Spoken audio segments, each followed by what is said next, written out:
Assalamu alaikum. Welcome to our 11th lecture of Critical Theories and Literary Criticism. আমরা পড়ছি S T. কোলরিজের বায়োগ্রাফিয়া লিটারেরিয়া থেকে।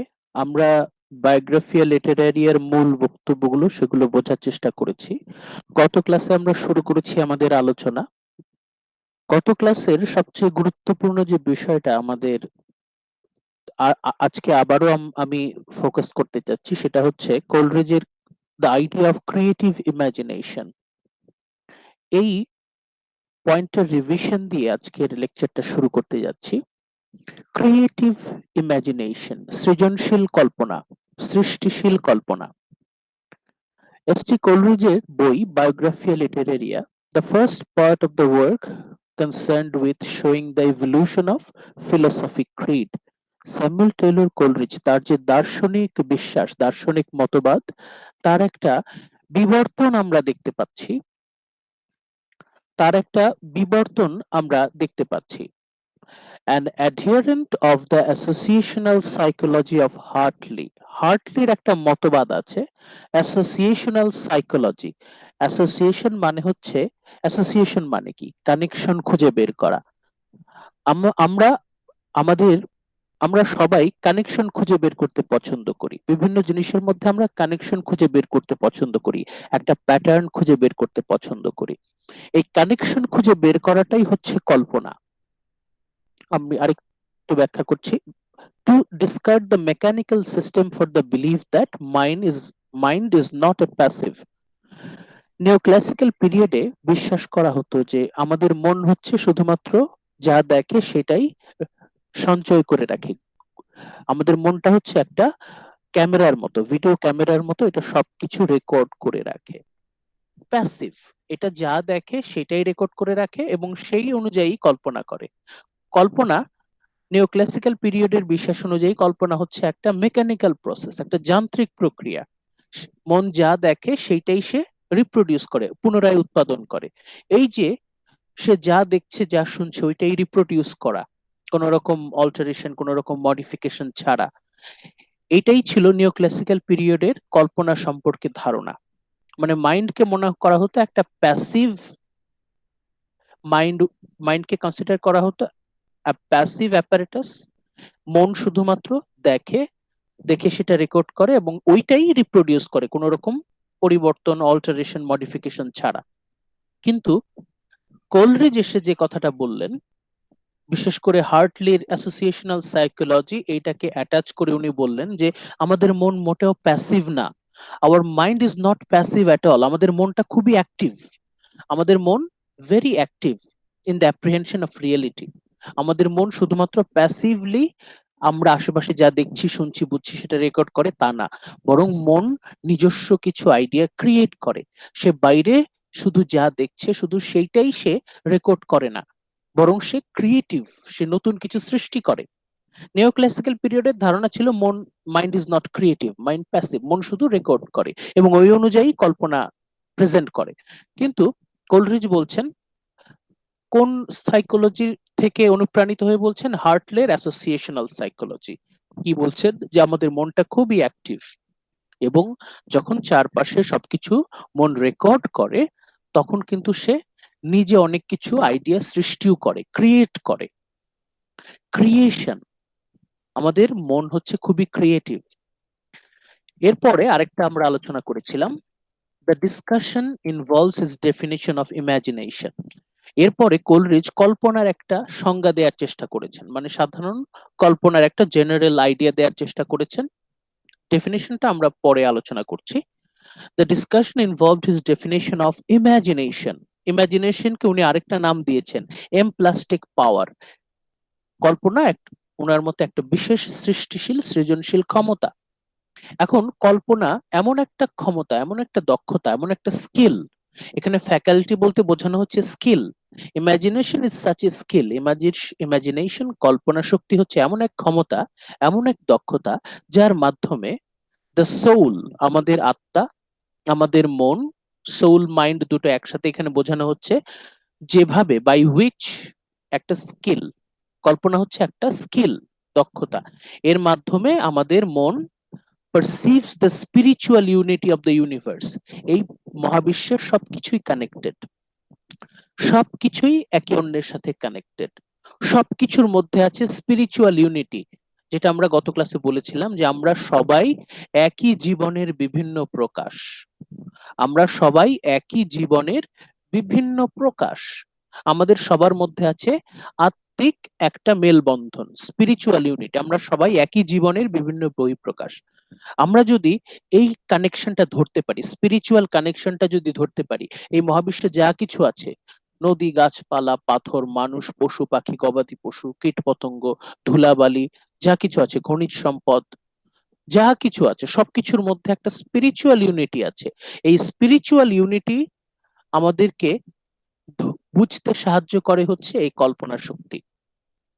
কিন্তু এর আগের যুগে, নিওক্লাসিক্যাল পিরিয়ডে, কল্পনাকে একটু নিচু চোখে, একটু ক্ষুদ্র চোখে দেখা হতো। এর আগের যুগে কল্পনাকে যেটা ধারণা করা হতো সেটা হচ্ছে ফ্যান্সি। এর আগে, রোমান্টিক পিরিয়ডের আগে, মানে কোলরিজের সময়ের আগে, নিওক্লাসিক্যাল পিরিয়ডে কল্পনাকে কি বলে ধারণা করা হতো? ফ্যান্সি।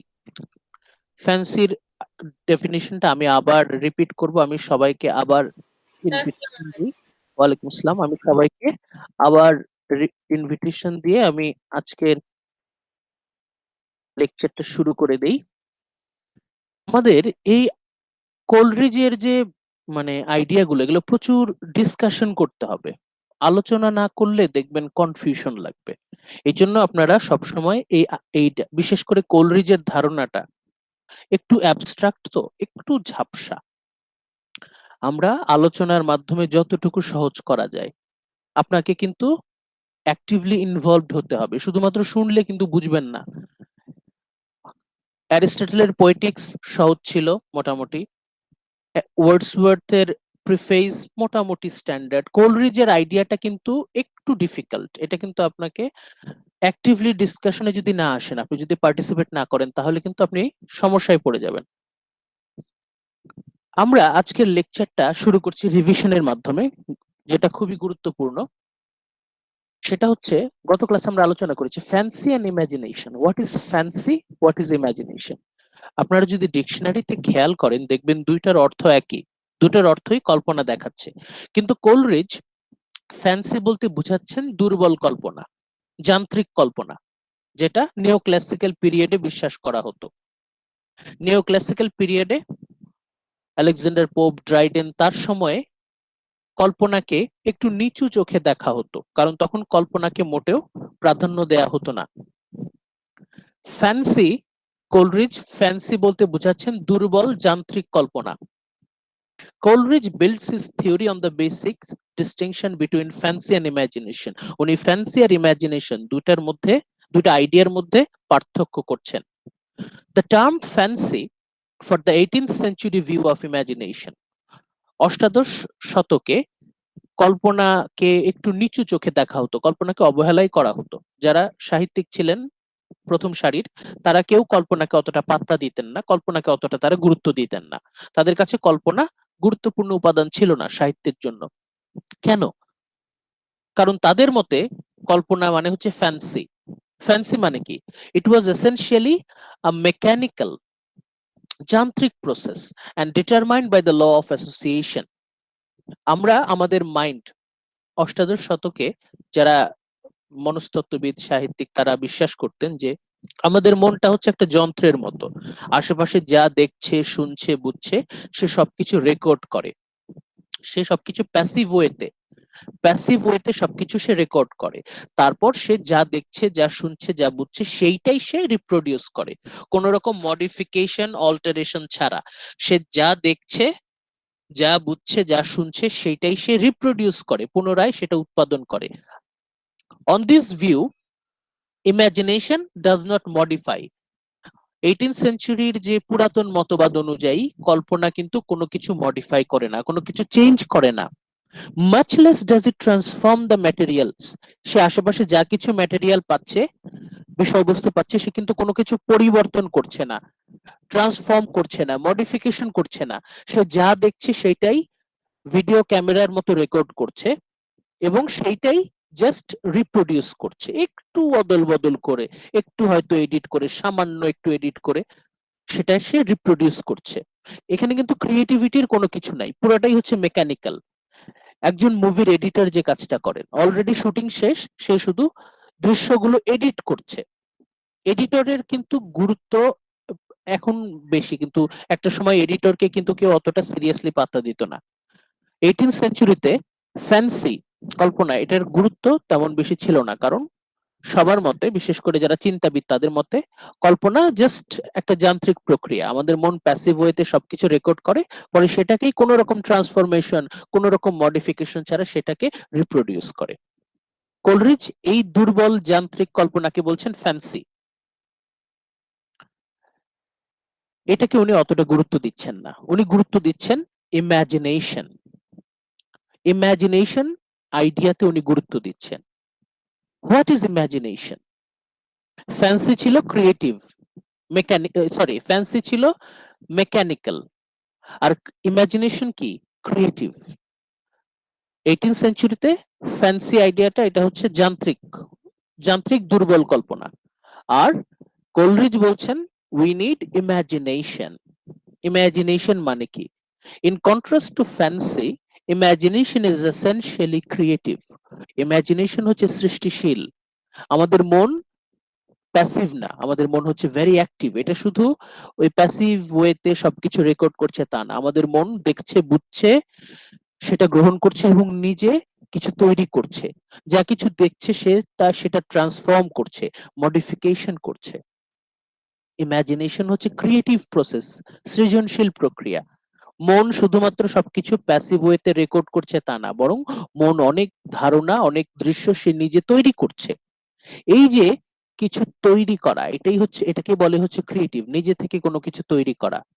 18th সেঞ্চুরিতে তারা তাদের ধারণাতে ছিল না যে মানুষের মন নতুন কিছু তৈরি করতে পারে।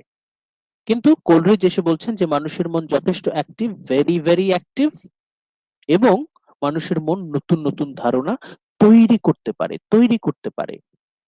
Imagination is a creative process. আমাদের মন হচ্ছে খুবই অ্যাক্টিভ, ভেরি অ্যাক্টিভ।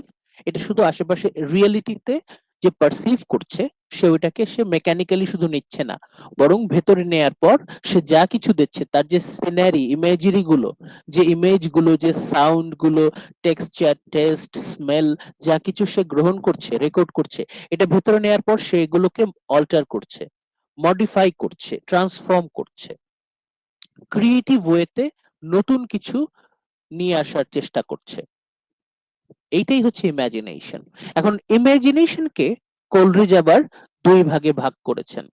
কোলরিজ কল্পনা, সত্যিকারের কল্পনা, যেটা সৃজনশীল কল্পনা, যান্ত্রিক কল্পনা, ফ্যান্সি না, সৃজনশীল কল্পনা, ক্রিয়েটিভ ইমাজিনেশনকে উনি দুই ভাগে ভাগ করেছেন। আপনারা কি বুঝতে পারছেন আমার কথা? আমার কথা বোঝা যাচ্ছে? জি স্যার। এই পার্টটা ক্লিয়ার, পার্টটা আমাদের ফাইনালের জন্য খুবই ইম্পর্টেন্ট। ক্রিয়েটিভ ইমাজিনেশনকে দুই ভাগে ভাগ করা যায়, একটা হচ্ছে প্রাইমারি ইমাজিনেশন, সেকেন্ডারি ইমাজিনেশন। এটা আমরা গত ক্লাসে আলোচনা করেছি, আজকে ওটা আমরা আবার রিপিট করব, কারণ এটা খুবই গুরুত্বপূর্ণ। Two types of imagination. Coleridge বলছেন যে আমাদের যে ক্রিয়েটিভ ইমাজিনেশন, সৃজনশীল কল্পনা, এটাকে আমরা দুই ভাগে ভাগ করতে পারি। একটা হচ্ছে প্রাইমারি ইমাজিনেশন, প্রাথমিক। প্রাইমারি ইমাজিনেশন, সেকেন্ডারি ইমাজিনেশন যাওয়ার আগে আমি আপনাদেরকে একটা উদাহরণ দেই। সাপোজ আপনাকে একটা বিশাল হল রুমে ঢুকিয়ে দেওয়া হয়েছে। বিশাল হল রুমে ঢোকার পর আপনি দেখলেন হল রুমে অনেক রকম জিনিসপত্র এলোমেলো এলোমেলো অবস্থায় আছে। এই জায়গায় হয়তো নানা রকম বাসনপত্র পড়ে আছে, বইপত্র পড়ে আছে, এক এক জায়গায় এক একটা, নানা রকম খুবই এলোমেলো খিচুড়ি অবস্থা। ভেতরে ঢোকার পর আমাদের মানুষের সাধারণ টেন্ডেন্সি কি? আমাদের সাধারণ টেন্ডেন্সি হচ্ছে আমি যে জায়গায় থাকবো জায়গাটা একটু গুছিয়ে রাখবো। গুছিয়ে রাখা মানে কি? গুছিয়ে রাখা মানে হচ্ছে একই রকম বস্তু, একই রকম এলিমেন্ট গুলো একসাথে রাখা। আমরা কিন্তু গোছানো বলতে এইটাই বুঝি, তাই না? যে একই ক্যাটাগরি, একই রকম বস্তুগুলো আমি একসাথে রাখবো। আমরা যে যখন আমরা আমাদের বাসস্থানে আমরা কিন্তু একই রকম জিনিসগুলো একসাথে রাখি, তাই না? গোছানো বলতে আমরা কি বুঝি, ঘর গোছানো বলতে আমরা কি বুঝি? ইমাজিনেশন বিষয়টাও ওই গোছানো। ইমাজিনেশন ইজ আমাদের চিন্তা ভাবনাগুলোকে গোছানো। চিন্তা ভাবনা গোছালে কি হয়? কানেকশন বের হয়। চিন্তা ভাবনা যদি আমরা গোছাতে পারি তাহলে কি হবে? কানেকশন তৈরি হবে। কানেকশনটা তৈরি করতে পারাই হচ্ছে কল্পনা। Imagination means finding the spiritual connection. এখন স্পিরিচুয়াল বলতে আমরা শুধু মনে করি শুধু আমাদের স্পিরিট আছে। কেউ কেউ হয়তো বলবে আচ্ছা অ্যানিমাল, ওদেরও স্পিরিট আছে। কিন্তু অদ্ভুত এক ব্যাপার হচ্ছে, পাথর, কাঠ, খনিজ সম্পদ এইসবেরও কিন্তু স্পিরিচুয়াল এনার্জি আছে। কোলরিজ বলছেন যে যদিও সেটা অনেক ক্ষুদ্র, অনেক কম, সেটা যত জড় বস্তুই হোক না কেন, মানে যতই সেটা মানে একদম ইনার্ট অবজেক্ট হোক না কেন, পাথর হোক, ধুলোবালি হোক, খনিজ হোক, তার মধ্যেও একটা সামান্য স্পিরিচুয়াল এনার্জি অবশিষ্ট থাকে। কেন?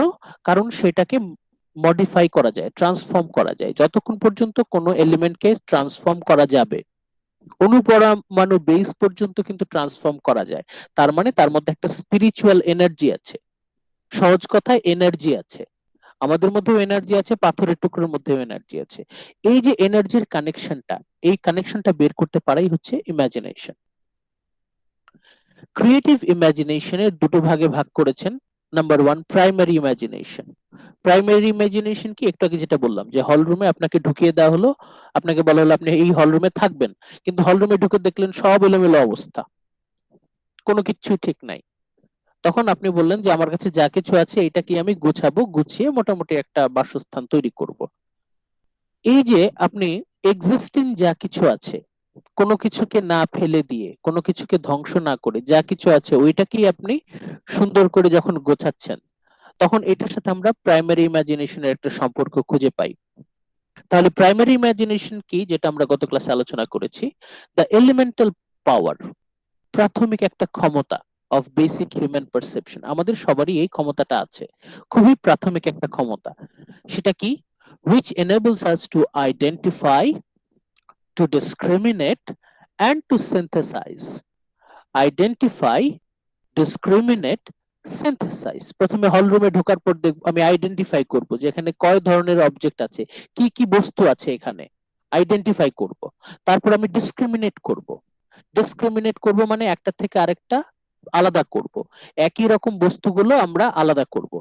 দেন সিনথেসাইজ, তারপর আমরা সুন্দরভাবে একটা লেআউট গোছানোর চেষ্টা করব। Identification, discrimination, synthesis. প্রথমে আমরা আইডেন্টিফাই করব, বিভিন্ন বস্তুগুলোকে আইডেন্টিফাই করব, তারপর সেগুলোকে ডিসক্রিমিনেট করব, ভিন্ন রকম বস্তু থেকে আলাদা করব, একই রকম বস্তুগুলো ভিন্ন রকম বস্তু থেকে আলাদা করব, ডিসক্রিমিনেট করব, and finally we will synthesize. আমরা সুন্দরভাবে একটা সাজানো গোছানো একটা রূপ দেওয়ার চেষ্টা করব। আইডেন্টিফাই, ডিসক্রিমিনেট, সিনথেসাইজ, এই তিনটা পদ্ধতি পার হওয়ার পর কি হবে? and thus to produce order out of disorder. বিশৃঙ্খল একটা পরিস্থিতি থেকে শৃঙ্খলাবদ্ধ সুশৃঙ্খল একটা পরিস্থিতিতে নিয়ে আসা।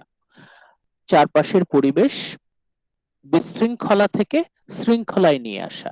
কিভাবে আমরা বিশৃঙ্খলা থেকে শৃঙ্খলায় নিয়ে আসব?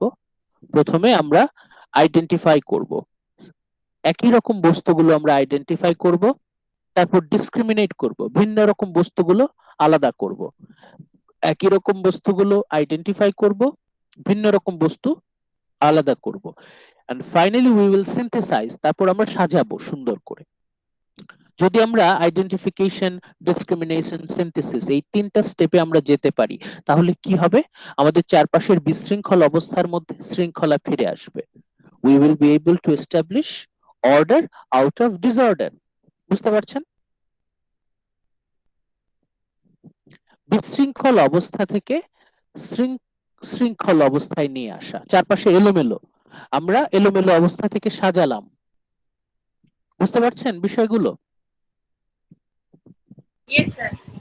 Yes, sir. আপনার একটা কাপড়ের ড্রয়ার আছে, কাপড়ের ড্রয়ারে আপনার জামা, শার্ট, প্যান্ট, ট্রাউজার, গেঞ্জি সব এলোমেলো খিচুড়ি অবস্থায় আছে। আপনি কি করলেন? শার্ট গুলো আলাদা একসাথে করলেন, প্যান্ট গুলো একসাথে করলেন, গেঞ্জিগুলো একসাথে করলেন, ট্রাউজার একসাথে করলেন, মোজা একসাথে করলেন, তারপর আপনি কম্পার্টমেন্টে সাজালেন। তাতে কি হবে, আপনার যে ওয়ার্ড্রোব সেটা প্রথমে ছিল একটা বিশৃঙ্খল অবস্থা, আপনি সেটাকে গুছিয়ে একটা শৃঙ্খলাবদ্ধ অবস্থায় নিয়ে আসলেন। এই যে কেয়স থেকে ডিসিপ্লিনের মধ্যে আসা, একটা বিশৃঙ্খল ডিসঅর্ডার সিচুয়েশন থেকে অর্ডারলি সিচুয়েশনে আসা, এইটাই হচ্ছে প্রাইমারি ইমাজিনেশন। আমাদের প্রাইমারি ইমাজিনেশন হচ্ছে একটা বিশৃঙ্খলার মধ্যে আমরা একটা শৃঙ্খলতা আমরা খুঁজে বের করার চেষ্টা করব, এলোমেলো পরিস্থিতি থেকে সাজানো গোছানো পরিস্থিতিতে নিয়ে আসা, এইটাই হচ্ছে প্রাইমারি ইমাজিনেশন। আমরা প্রাইমারি ইমাজিনেশনে কিন্তু কোনো কিছু ফেলে দিচ্ছি না, আমার ড্রয়ারের কোনো কিছু আমি ফেলে দিচ্ছি না, বরং সেগুলোকে যতটুকু সাজিয়ে গুছিয়ে রাখা যায়। হল রুমে আপনাকে ঢুকিয়ে দেওয়া হলো, হল রুমে দুনিয়ার জিনিসপত্র এলোমেলো অবস্থায় আছে, আপনি কোনোটাই ফেলে দিলেন না, সবগুলোই রাখলেন এবং একই রকম বিষয়গুলো একসাথে রাখলেন। ধরেন সবগুলো বই আপনি একসাথে গুছিয়ে রাখলেন, সবগুলো বাসন কোসন একসাথে গুছিয়ে রাখলেন, কাপড় চোপড় গুলো একসাথে গুছিয়ে রাখলেন, যদি কোনো শোপিস থাকে শোপিস গুলো আপনি একসাথে গুছিয়ে রাখলেন। যেভাবে আমরা বাসা গুছিয়ে রাখি, তাই না? আমরা যখন আমাদের বাসা গোছাই, আমাদের বাসস্থান গোছাই, তখন কিন্তু আমরা একই রকম জিনিসগুলো একসাথে রাখি, এমন ভাবে রাখি যাতে দেখতে সুন্দর লাগে। এই যে এমন ভাবে গুছিয়ে রাখা যাতে দেখতে সুন্দর লাগে, এইটাই কিন্তু প্রাইমারি ইমাজিনেশন। আমরা চারপাশের বিশৃঙ্খল অবস্থার মধ্যে শৃঙ্খলা নিয়ে আসছি, কোনো কিছুই ফেলে দিচ্ছি না, কোনো কিছু ধ্বংস করছি না। প্রাইমারি ইমাজিনেশনের তিনটা ধাপ, প্রথমে আইডেন্টিফাই করতে হবে, একই রকম জিনিসগুলো আইডেন্টিফাই করতে হবে, ভিন্ন রকম জিনিসগুলো ডিসক্রিমিনেট করতে হবে, তারপর সিনথেসাইজ করে সুন্দর করে সাজাতে হবে। সিনথেসাইজ মানে সাজানো, সুন্দর করে একটা সামগ্রিক সাজানো গোছানো রূপ দেয়া। বিশৃঙ্খল অবস্থা থেকে শৃঙ্খলায় নিয়ে আসা, বিশৃঙ্খল অবস্থা থেকে শৃঙ্খলায় নিয়ে আসা কিভাবে? By identification, discrimination and synthesis. এইটাই হচ্ছে প্রাইমারি ইমাজিনেশন। মনে রাখবেন, প্রাইমারি ইমাজিনেশনে আমরা কোনো কিছু ধ্বংস করছি না, কোনো কিছু বাদ দিচ্ছি না। এবার আমরা আসি the secondary or creative imagination, যেটা কোলরিজ গুরুত্ব দিচ্ছেন। সেকেন্ডারি অর ক্রিয়েটিভ ইমাজিনেশনটা একটু জটিল, এটা আমরা একটু সময় নিয়ে বোঝার চেষ্টা করব। দেখেন কি লেখা, through a process of dissolution, diffusion and dissipation, secondary imagination এই কল্পনারও তিনটা ধাপ আছে, dissolution, diffusion, dissipation। dissolution, diffusion, dissipation তিনটা মূলত একই শব্দের তিনটা সিনোনিম। ডিসলিউশন, ডিফিউশন, ডিসিপেশন মানে হচ্ছে কোনো কিছুকে ভেঙে টুকরো টুকরো করে তার মৌলিক উপাদানে ভাগ করে ফেলা। যেমন আপনাকে বই দেয়া হলো, আপনি বইটাকে কেটে টুকরো টুকরো করে ফেললেন, তারপর আলাদা করলেন, বইয়ের কাগজগুলো একসাথে রাখলেন, সুতাগুলো একসাথে রাখলেন, কালিগুলো একসাথে রাখলেন। তার মানে আমরা বইয়ের যে মূল উপাদানগুলো সেই উপাদানে কিন্তু ভাগ করে ফেলছি। একটা বই, আমরা এখানে শুধু অবজেক্টের কথা চিন্তা করছি, আইডিয়া ফিলোসফির কথা বলছি না। আমরা একটা বইতে কি কি উপাদান আছে দেখেন, কাগজ আছে, সুতা আছে, তারপর আপনার চামড়া থাকতে পারে, কালি থাকতে পারে, রং থাকতে পারে। আমি যদি একটা বইয়ের রংগুলো আলাদা করে ফেলি, কালিগুলো আলাদা করে ফেলি, কাগজ আলাদা করে ফেলি, সুতো আলাদা করে ফেলি, চামড়া আলাদা করে ফেলি, তাহলে কি হবে, বইয়ের মূল উপাদানে সেটা ভাগ হয়ে যাবে। একইভাবে একটা কাপড়কে যদি আমি এটার মূল উপাদানে ভাগ করে ফেলি, কাপড়ের বোতাম প্লাস্টিকের হতে পারে, হাড়ের হতে পারে, কাপড়ের যে সুতাগুলো আছে, কাপড়ে বিভিন্ন রকমের সুতা থাকতে পারে, বিভিন্ন রকমের সুতাগুলোতে আমি ভাগ করে ফেললাম। তাহলে ডিসলিউশন মানে হচ্ছে সবকিছু ভেঙে চুরমার করে মৌলিক উপাদানে নিয়ে আসা। সায়েন্টিফিক দিক থেকে যদি আমরা চিন্তা করি, এখন পরমাণু পরমাণুকেও ভাগ করা যায়, কোয়ার্কে ভাগ করা যায়, মানে পৃথিবীর মহাবিশ্বে যা কিছু আছে সেটাকে ভেঙে কোয়ার্কে পরিণত করা যায়। এখনো পর্যন্ত কোয়ার্কটা হচ্ছে সবচেয়ে ক্ষুদ্রতম একক সবকিছুর। আমরা ওই সায়েন্টিফিক দিকে যাচ্ছি না, বরং আমরা একটু আরেকটু সহজ করে চিন্তা করি। যেমন আপনাকে একটু আগে বললাম যে একটা হল রুমে ছেড়ে দেওয়া হলো, আপনি ওই হল রুমটাকে গোছানোর দায়িত্ব দেওয়া হলো। আপনি কিন্তু কোনো কিছু ফেলতে পারছেন না, আপনার কিন্তু অলরেডি একটা সীমাবদ্ধতা আছে। এখন আপনার মনের মধ্যে জাগলো যে আপনি এই হল রুমে বসবাস করবেন না, এটাকে শুধু আপনি চিন্তা ভাবনা পড়াশোনার জায়গা হিসেবে ব্যবহার করবেন। তাহলে আপনি কি করবেন? শুধুমাত্র চিন্তা ভাবনা পড়াশোনা করার জন্য যে বস্তুগুলো প্রয়োজন সেই বস্তুগুলো রেখে বাকিগুলো আপনি বের করে দিবেন, এবং চিন্তা ভাবনা পড়াশোনা করার বস্তুগুলোর মধ্য থেকে যে জিনিসগুলো আপনার কাজে লাগবে সেগুলো আপনি রাখলেন, বাকিগুলো আপনি বের করে ফেলে দিলেন। এটা যদি আপনি করতে চান তাহলে আপনাকে কিন্তু একটু ডিস্ট্রাকশনের মধ্য দিয়ে যেতে হবে। ক্রিয়েটিভ ইমাজিনেশনের মধ্যে একটা ডিস্ট্রাকশনের ব্যাপার আছে। সেই ডিস্ট্রাকশনটাই হচ্ছে তিনটা শব্দের মাধ্যমে বোঝানো হচ্ছে: dissolution, diffusion, dissipation. Dissolution, diffusion, dissipation, এই তিনটা শব্দেরই একটা অর্থ, সেটা কি? কোনো বস্তুকে ভেঙে টুকরো টুকরো করে তার মৌলিক উপাদানে ভাগ করা। এটা কোনো ম্যাটেরিয়াল বস্তু হতে পারে, আবার কোনো ফিলোসফিক্যাল আইডিয়া হতে পারে। আমাদের অনেক ফিলোসফিক্যাল আইডিয়া আছে, সেগুলোকে যদি আমি ভেঙে তার মৌলিক আইডিয়াতে আলাদা করে ফেলি তাহলে সেটাকে আমরা বলবো ডিসলিউশন অর ডিফিউশন, ডিসিপেশন। কোনো কিছু ভেঙে টুকরো টুকরো করে ছড়িয়ে দেওয়া, ধ্বংস করে ফেলা। এখন আমরা যখন চারপাশের বস্তুগুলো ভেঙে ধ্বংস করে ফেলবো তখন একটা খুব বিশৃঙ্খলা পরিস্থিতির সৃষ্টি হবে না? কি বলেন? আপনি সবকিছু এলোমেলো করে ফেলছেন। একটু আগে আমরা প্রাইমারি ইমাজিনেশনে বললাম যে সবকিছু গোছানো, বিশৃঙ্খল অবস্থা থেকে শৃঙ্খলায় নিয়ে আসা, এলোমেলো থেকে গোছানো, এটা হচ্ছে প্রাইমারি ইমাজিনেশন। আর সেকেন্ডারি ইমাজিনেশন হচ্ছে প্রথমে সবকিছু আমি যতটুকু বিশৃঙ্খলা আছে আমি আরো বিশৃঙ্খল করে ফেলবো। সেটা কিরকম? প্রথমেই কেয়স সৃষ্টি করা, যতটুকু বিশৃঙ্খলা আছে তার থেকে আরো বেশি বিশৃঙ্খলা সৃষ্টি করা, তারপর সেই কেয়স থেকে নতুন কোনো কিছু সৃষ্টি করা যেটা আগে কখনো ছিল না। Creating totally something new. Primary ইমাজিনেশনে কিন্তু নতুন কোনো কিছু সৃষ্টি হচ্ছে না, বরং আমরা এক্সিস্টেন্ট বিদ্যমান বস্তুগুলোই আমরা সাজিয়ে গুছিয়ে রাখছি। আর ক্রিয়েটিভ ইমাজিনেশনে নতুন কিছু সৃষ্টি হচ্ছে।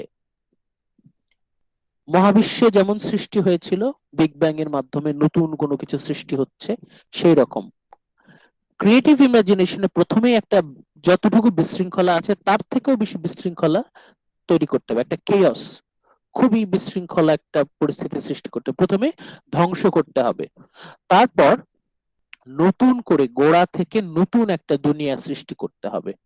Creating a completely new universe. এখন একটু আগে আপনাকে বললাম একটা হল রুমে আপনাকে ছেড়ে দেওয়া হলো, আপনি কি করলেন? হল রুমে ঢোকার পরিবর্তে আপনি হল রুম ভেঙে ফেললেন, যা কিছু আছে সবকিছু পুড়িয়ে ছাই করে ফেললেন। তারপর ফ্রম দ্য অ্যাশেস আপনি নতুন কোনো কিছু তৈরি করা শুরু করলেন। আগের আপনি কোনো কিছুই রাখলেন না, সবকিছু নতুন করে তৈরি করলেন। এটা হচ্ছে ক্রিয়েটিভ ইমাজিনেশন। কিন্তু সবকিছু টোটালি নতুন করে সৃষ্টি করা এটা কিন্তু সবার পক্ষে সম্ভব না। এটা কি সবার পক্ষে সম্ভব বলেন? ইট is not easy for everyone. এই জন্য দেখা যায় যে শিল্পীরা কিছুটা প্রাইমারি কিছুটা ক্রিয়েটিভ এই দুটোর কিন্তু কম্বিনেশন রাখেন। এই হচ্ছে কোলরিজের মতে দুই ধরনের ইমাজিনেশন। একটা হচ্ছে প্রাইমারি ইমাজিনেশন। প্রাইমারি ইমাজিনেশন হচ্ছে আইডেন্টিফিকেশন, ডিসক্রিমিনেশন, সিনথেসিসের মাধ্যমে ডিসঅর্ডার থেকে অর্ডারে নিয়ে আসা। আর সেকেন্ডারি অর ক্রিয়েটিভ ইমাজিনেশন কি? ডিসলিউশন, ডিফিউশন, ডিসিপেশনের মাধ্যমে কেয়াস সৃষ্টি করে সবকিছু ধ্বংস করে, বাই ডিস্ট্রয়িং এভরিথিং, সবকিছু গোড়া থেকে তৈরি করা। এটাই হচ্ছে ক্রিয়েটিভ ইমাজিনেশন। প্রাইমারি ইমাজিনেশন হচ্ছে শুধু এলোমেলো অবস্থা থেকে সাজানো গোছানো অবস্থায় নিয়ে আসা, এলোমেলো অবস্থা থেকে সেটাকে সুন্দর সুশৃঙ্খল কানেকশনে নিয়ে আসা। আর ক্রিয়েটিভ ইমাজিনেশন হচ্ছে গোড়া থেকে সবকিছু ধ্বংস করে চুরমার করে নতুন করে সবকিছু সৃষ্টি করা, creating everything from the scratch, একদম গোড়া থেকে সবকিছু নতুন করে তৈরি করা। সেজন্য প্রথমেই ধ্বংসের মাধ্যমে কেয়স সৃষ্টি করতে হবে। সেকেন্ডারি অর ক্রিয়েটিভ ইমাজিনেশনে প্রথমে কেয়স, যা কিছু কেয়স আছে তার থেকে আরো বেশি কেওটিক সিচুয়েশন সৃষ্টি করা, তারপর সেখান থেকে নতুন একটা বিশ্ব তৈরি করা, কল্পনায় নতুন এক পৃথিবীর জন্ম দেয়া। এটাই হচ্ছে ক্রিয়েটিভ ইমাজিনেশন। এই দুই ধরনের ইমাজিনেশন, এই দুটো আইডিয়া আমাদের প্রথমে রাখতে হবে, এটা আমাদের ফাইনালের জন্য প্রয়োজন। টু টাইপস অফ ইমাজিনেশন, এটা আমরা গত ক্লাসে আলোচনা করেছি। তাহলে আজকে আমরা পয়েন্টগুলো যেগুলো আমাদের আলোচনা করা প্রয়োজন সেগুলোতে যাই। রিয়াদ দেখতে পাচ্ছেন? জি স্যার। পড়েন তো, Coleridge versus Wordsworth. Coleridge versus Wordsworth. The late chapters deal with the nature of poetry and with the question of diction raised by Wordsworth. While maintaining a general agreement with Wordsworth's points of view, Coleridge elaborately refutes Wordsworth's principle that the language of poetry should be one taken with due expectations from the Exception. mouths of man, New exception, দেখেন due exceptions from the mouths of man in real life, and that there can be no essential difference between the language of prose and of metrical composition. Thank you. কোলরিজের সাথে ওয়ার্ডসওয়ার্থের একটা clash হচ্ছে। প্রথমেই Coleridge imagination নিয়ে কথা বললেন, তারপর উনি বলছেন নেচার অফ পোয়েট্রি নিয়ে, কবিতার প্রকৃতি কেমন হবে, কবিতার ভাষা কেমন হবে। ওয়ার্ডসওয়ার্থ যে কথাটা বলেছিলেন, ওয়ার্ডসওয়ার্থের কথাগুলো একটু মনে করার চেষ্টা করি আমরা। ওয়ার্ডসওয়ার্থ বলেছিলেন এভরিডে ল্যাঙ্গুয়েজ, এভরিডে ল্যাঙ্গুয়েজ থেকে আমরা শুধু ভালগারিটি বাদ দেব, অশালীনতা অশ্লীলতা খারাপ যা কিছু আছে সেটা বাদ দিব। এখন এই জায়গায় এসে কোলরিজ কিছু জায়গায় ওয়ার্ডসওয়ার্থের সাথে দ্বন্দ্বে জড়িয়ে পড়লেন। ওয়ার্ডসওয়ার্থের কিছু কিছু জায়গায় কিছু কিছু কথায় কোলরিজ দ্বিমত পোষণ করে যে সিদ্ধান্তটা দিলেন সেটা হচ্ছে the language of poetry should be one taken with due exception from mouth of man in real life. Wordsworth এই কথাটা বলেছিলেন যে সাধারণ মানুষের ভাষা নিতে হবে শুধুমাত্র ভালগারিটি টুকু বাদ দিয়ে, সাধারণ মানুষের দৈনন্দিন জীবনের সাধারণ ভাষা, এটা ওয়ার্ডসওয়ার্থ বলেছিলেন with due exceptions from mouth of man in real life, এই কথাটা ওয়ার্ডসওয়ার্থ বলেছেন। কিন্তু যখনই ওয়ার্ডসওয়ার্থ বললেন, এই কথাটা কোলরিজ নিচ্ছেন, কিন্তু যখনই বললেন যে there can be no essential difference between the language of prose and metrical composition, তখনই কোলরিজ এখানে আপত্তি তুললেন। ওয়ার্ডসওয়ার্থ যখন বললেন যে গদ্য পদ্যের ভাষা আলাদা হওয়া উচিত না, আমরা কিন্তু গত ক্লাসের আগের ক্লাসে বলেছিলাম ওয়ার্ডসওয়ার্থ বলেছিলেন যে কবিতার ভাষা এবং গদ্যের ভাষা আলাদা করা উচিত না। এই জায়গায় এসে কোলরিজ একটু আপত্তি তুললেন। ওয়ার্ডসওয়ার্থ বলেছিলেন যে there can be no essential difference between the language of prose and of metrical composition, এই জায়গায় এসে কোলরিজ একটু আপত্তি তুললেন। ওয়ার্ডসওয়ার্থ যখনই বলছেন যে কবিতার ভাষা গদ্যের ভাষা আলাদা করার দরকার নাই, তখন কোলরিজ এসে একটু ডিসএগ্রিমেন্টে গেলেন। কিন্তু ওয়ার্ডসওয়ার্থের যে শব্দচয়ন, যে আমাদের দৈনন্দিন জীবনের ভাষা একটু এক্সেপশন ছাড়া, ওইটা ব্যাপারে কিন্তু উনি জেনারেল এগ্রিমেন্টে ছিলেন। শুধু গদ্য পদ্যের ভাষা যখন ওয়ার্ডসওয়ার্থ বললেন যে কোনো আলাদা করার দরকার নাই, এই জায়গায় এসে কোলরিজ একটু আপত্তি তুললেন।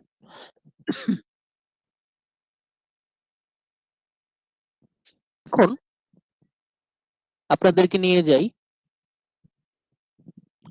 আমরা যে আর্টিকেলটা থেকে এই ম্যাটেরিয়াল গুলো তৈরি করেছি সেই আর্টিকেলটাতে আপনাদের সামনে প্রেজেন্ট করে দিই।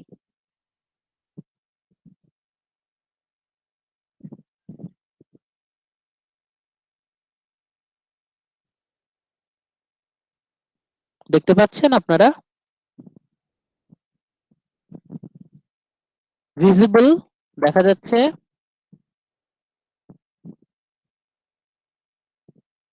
জি জি স্যার। স্যার।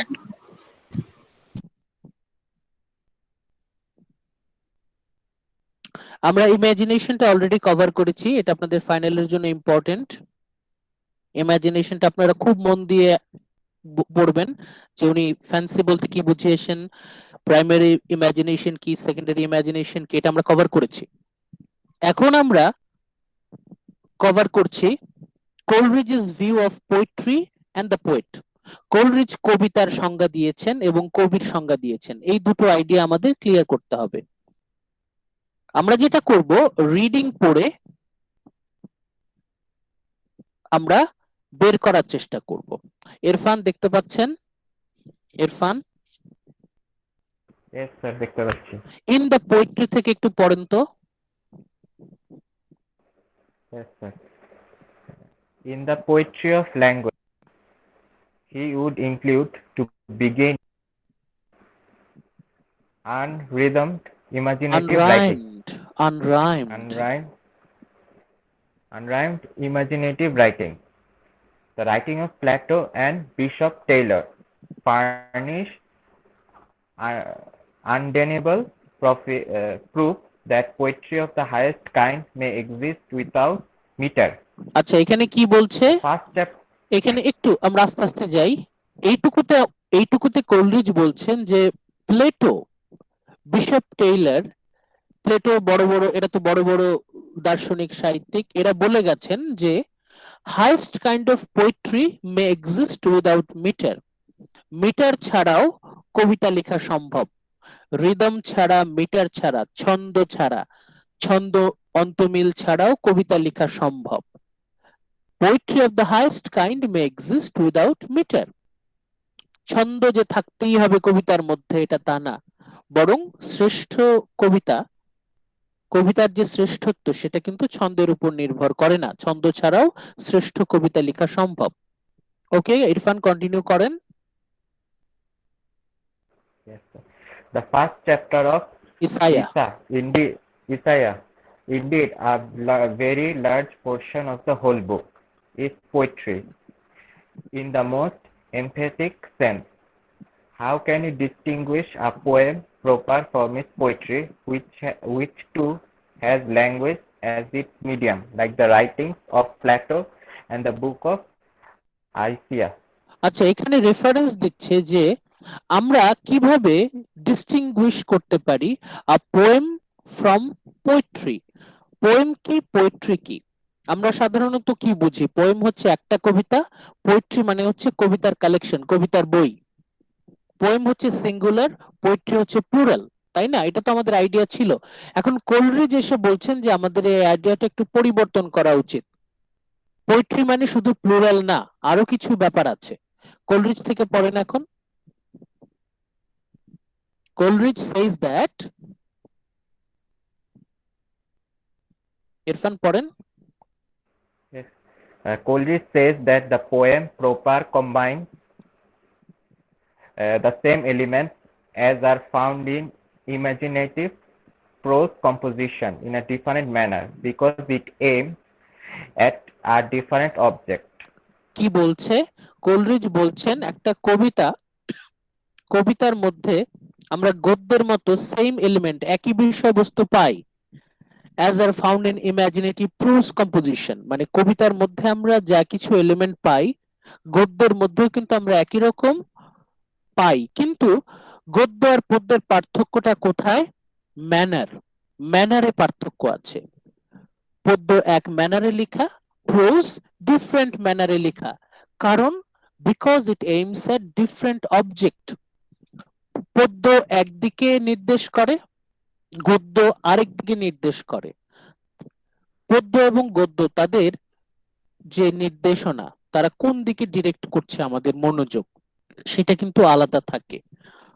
পদ্যের মনোযোগ একদিকে থাকে, গদ্যের মনোযোগ আরেক দিকে থাকে। এই জায়গায় এসে কিন্তু ওয়ার্ডসওয়ার্থের সাথে কোলরিজ দ্বিমত পোষণ করছেন। কন্টিনিউ করেন Irfan. Sometimes Sometimes the object may be merely to facilitate recollection, as in 30 days has.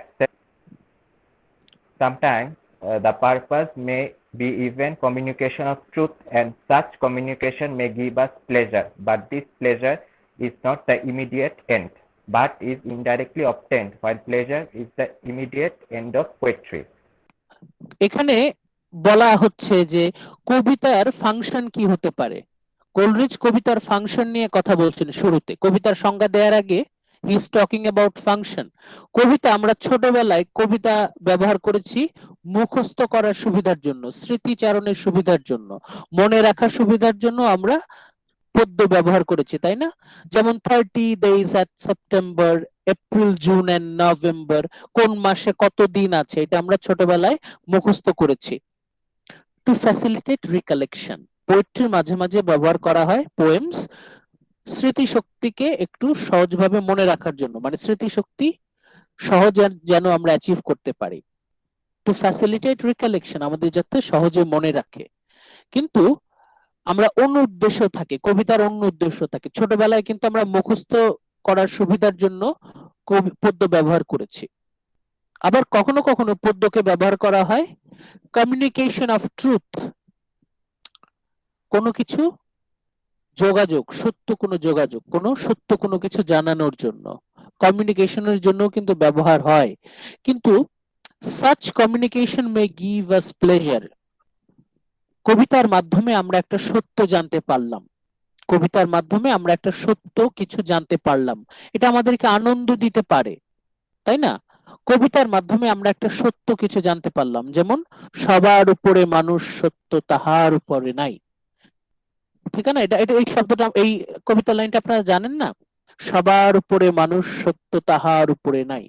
এই কবিতাটা আমাদেরকে একটা চিরন্তন সত্য কিন্তু আমাদের সামনে হাজির করছে, এবং তারপর কিন্তু আমরা একটা আনন্দ পাচ্ছি, আমাদের অন্যরকম একটা আনন্দ ভেতরে ফিল হচ্ছে। ইট গিভস আস প্লেজার, আনন্দ দিচ্ছে, কবিতা কিন্তু আমাদেরকে আনন্দ দিচ্ছে। ভালো করে মনে রাখেন, সিরিয়াসলি এই জায়গাটা খুব গুরুত্ব দিয়ে মনে রাখেন। কবিতা আমাদেরকে আনন্দ দেয়, কবিতা আমাদেরকে আনন্দ দেয়, but it is not the immediate end. কিন্তু এটাই কিন্তু মূল কথা না, আনন্দ দেয়া কিন্তু কবিতার মূল কথা ছিল না, but it is indirectly obtained, আমরা কিন্তু আনন্দ ইনডিরেক্টলি পাচ্ছি।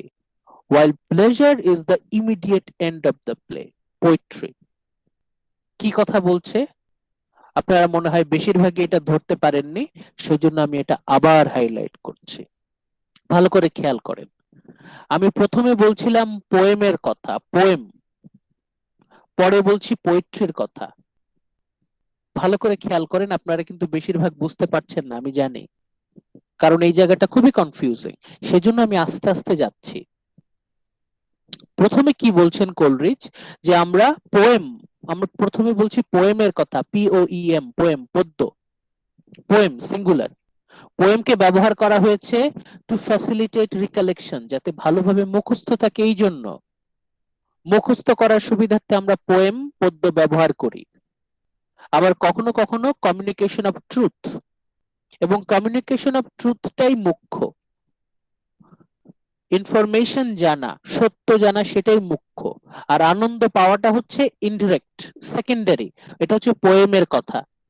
আর পোয়েট্রির বিষয়টা কি? What is the difference between poem and poetry? পোয়েট্রির ডিফারেন্স হচ্ছে, পোয়েট্রির মূল উদ্দেশ্য হচ্ছে আনন্দ দেয়া, পোয়েমের মূল উদ্দেশ্য কিন্তু আনন্দ দেয়া না। ভালো করে খেয়াল করেন, পোয়েম এবং পোয়েট্রি এই দুটোকে কিন্তু কোলরিজ আলাদা করে ফেলছেন। পোয়েম একটা বিষয়, পোয়েট্রি আরেকটা বিষয়। আমরা কি জেনে এসেছি এতদিন, পোয়েম হচ্ছে সিঙ্গুলার, পোয়েট্রি হচ্ছে প্লুরাল। কোলরিজ সেই আইডিয়াটা চেঞ্জ করে ফেলছেন। কোলরিজ বলছেন পোয়েম হচ্ছে আমাদেরকে বিভিন্ন ইনফরমেশন দেবে, আমাদেরকে সত্য কিছু ইনফরমেশন আমাদেরকে দেবে। ওই কমিউনিকেশন অফ ট্রুথ, এটা হচ্ছে মূল উদ্দেশ্য, আর সেকেন্ডারি উদ্দেশ্য হচ্ছে প্লেজার, আনন্দ। এটা হচ্ছে পোয়েমের কথা। আর পোয়েট্রির কথা কি? পোয়েট্রির মূল উদ্দেশ্য হচ্ছে আনন্দ দেয়া। This is the difference. পোয়েমের মূল উদ্দেশ্য হচ্ছে সত্য জানানো, এবং সেকেন্ডারি হচ্ছে আনন্দ দেয়া। পোয়েট্রির প্রাইমারি উদ্দেশ্য হচ্ছে আনন্দ দেয়া। This is the difference between poem and poetry. কে বলেছেন? কোলরিজ বলেছেন। পোয়েট্রির মূল উদ্দেশ্যটা কি তাহলে? প্লেজার, আনন্দ দেয়া। পোয়েট্রির অস্তিত্ব কেন আমাদের সভ্যতায়? শুধুমাত্র আনন্দ দেওয়ার জন্য। Pleasure is the immediate end of poetry. পোয়েট্রির মূল উদ্দেশ্য হচ্ছে আনন্দ দেয়া। আর পোয়েমের মূল উদ্দেশ্য কি? পোয়েমের মূল উদ্দেশ্য হচ্ছে কমিউনিকেশন অফ ট্রুথ। পরবর্তীতে আমাদের আরেকটু ক্লিয়ার হবে।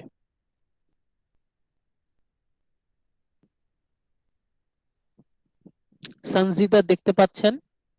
Sanjida, Yes, sir. But pleasure থেকে একটু পড়েন। But pleasure may be immediate end of a work not patrically composed, would then be superaddition. superaddition of rhyme entitle these works to the name of poems? The answer is that nothing can permanently please which does not contain in itself the reason why it is so and not otherwise. Okay, আমরা If এইটুকু একটু clear করে আসি। But pleasure may be the immediate end of a work not metrically composed. এখন মাঝে মাঝে দেখা যায় যে ছন্দে ছন্দে লেখা নাই, কিন্তু তারপরেও আমরা পড়ে আনন্দ পাচ্ছি। আছে না, অনেক সময় গদ্য পড়েও আমরা আনন্দ পাই। Would then the super addition of rhyme entitle this work to the name of poems? তখন সেই গদ্যকে যদি আমরা ছন্দ দিয়ে, মিটার দিয়ে যদি পদ্যে পরিণত করতে পারি, আমরা যদি ভালো করে খেয়াল করেন, গদ্য নর্মাল সেন্টেন্স, তাই না? প্রোজ পড়ে আমরা আনন্দ পাচ্ছি, এমনিতেই আনন্দ পাচ্ছি, এবং সেটাতে যদি আমরা এখন ছন্দ যোগ করি, রাইম মিটার যদি যোগ করি, তাহলে কি আমরা সেটা কবিতা হিসেবে গণ্য করতে পারবো? দ্য অ্যান্সার ইজ দ্যাট, উত্তর হচ্ছে নাথিং ক্যান পার্মানেন্টলি প্লিজ। কোনো কিছুই আমাদেরকে চিরস্থায়ীভাবে আনন্দ দিতে পারে না। নাথিং ক্যান পার্মানেন্টলি প্লিজ, কথাটা সত্য না? আপনারা কি বলেন, কথাটা সত্য না? কোনো কিছুই কিন্তু আমাদেরকে সারা জীবন আনন্দ দেবে না। আজকে আনন্দ দিচ্ছে, আগামীকাল আনন্দ দিবে, পরশু আনন্দ দিবে, বড় জোর আগামী মাসে আনন্দ দিবে, তারপরের মাসে আপনি যান, 6 মাস পরে যান, একই জিনিস কি আপনাদেরকে আনন্দ দেবে? আমরা কিন্তু একটা সময় বোর্ড হয়ে যাই। কোনো কিছুই আমাদেরকে পার্মানেন্টলি প্লিজ করতে পারে না। নাথিং ক্যান পার্মানেন্টলি প্লিজ আস। কে বলছেন? কোলরিজ বলছেন। which does not contain in itself the reason why it is so and not otherwise. আনন্দ বিষয়টা কিন্তু আপনি আসলে ধরে রাখতে পারবেন না। পারবেন? আনন্দ কি আপনি ধরে রাখতে পারবেন? সাপোজ আপনাকে কেউ একজন কৌতুক বললো, একটা জোক বললো, আপনি প্রথমবার শুনে খুব হাসলেন, দ্বিতীয়বার শুনলে অল্প একটু হাসলেন, তৃতীয়বার আপনি জাস্ট একটু স্মাইল, একটু মুচকি হাসি দিলেন, চতুর্থবার কিন্তু আপনার বিরক্ত লাগবে, তাই না? বিরক্ত লাগবে না বলেন? একটা জোক আপনার কতদিন শুনতে ভালো লাগবে? এটা একটা ছোট্ট উদাহরণ। এখন আপনি আসেন আনন্দ। কবিতা আপনাকে আনন্দ দিচ্ছে, এই আনন্দটা কিন্তু চিরস্থায়ী না, এবং আনন্দ বিষয়টা কিন্তু ধরে রাখাটাও খুবই জটিল। ওকে সঞ্জিতা, তারপর থেকে পড়েন, if metre is superadded. if meter is superadded, all other parts should be made constant with it. A poem consonant. consonant with it. A poem is thus that species of composition which is opposed to works of science by proposing for its immediate object pleasure, not truth. এই And এই এই পার্টটা, এই পার্টটা মাথায় রাখেন। আমরা কিন্তু কবিতার সংজ্ঞায় চলে গেছি। লাল কলম দিয়ে মার্ক করে রাখেন, রেড মার্ক করে রাখেন, নোট করে রাখেন কাগজ দিয়ে। এই জায়গায় হচ্ছে আমরা পাচ্ছি definition of poem. Definition of poem. A poem কি? A poem is a species of composition. Composition মানে হচ্ছে রচনা। পদ্য হচ্ছে এমন এক ধরনের রচনা which is opposed to work of science, এবং কবিতা হচ্ছে বিজ্ঞানের বিপরীত। A poem is opposed to the works of science, বিজ্ঞানের বিপরীত, by proposing for its immediate object pleasure. কবিতার উদ্দেশ্য কি? এখানে উনি এখন সব বাদ দিচ্ছেন, নতুন করে কি বলছেন? এর আগের সব আইডিয়া বাদ দিয়ে উনি বলছেন proposing for its immediate object pleasure, not truth. তাহলে পোয়েম, কবিতার মূল উদ্দেশ্যটা কি? ইমিডিয়েট অবজেক্টটা কি? কবিতার মূল উদ্দেশ্য কি হওয়া উচিত? Immediate object pleasure. কবিতার মূল উদ্দেশ্যটা কি? আনন্দ দেয়া, নট ট্রুথ। কবিতার মূল উদ্দেশ্য কি? আনন্দ দেয়া, নট ট্রুথ। তাহলে পোয়েম হচ্ছে এমন এক ধরনের কম্পোজিশন যেটা অপোজিট টু সায়েন্টিফিক ওয়ার্কস, বৈজ্ঞানিক কাজ থেকে একটু আলাদা। কাব্যিক কাজ, পদ্য বৈজ্ঞানিক কাজ থেকে একটু আলাদা। কারণ এটার উদ্দেশ্য কি? Proposing for its immediate object pleasure, not truth. Science, বৈজ্ঞানিক যে তত্ত্বগুলো, বিজ্ঞান, তার উদ্দেশ্য কি? সত্য প্রকাশ করা, সত্য দেয়া, প্রপোজ, সত্যকে প্রপোজ করা। আর কবিতার উদ্দেশ্য কি? আনন্দ দেয়া। This is the difference. Science এবং পোয়েম দুটোকে কোলরিজ আলাদা করছেন। সায়েন্সের উদ্দেশ্য হচ্ছে সত্যকে প্রকাশ করা, মানুষকে সত্য জানানো, সত্য জানানো। আর কবিতার উদ্দেশ্য হচ্ছে মানুষকে আনন্দ দেয়া, গিভ প্লেজার, আনন্দ দেয়া।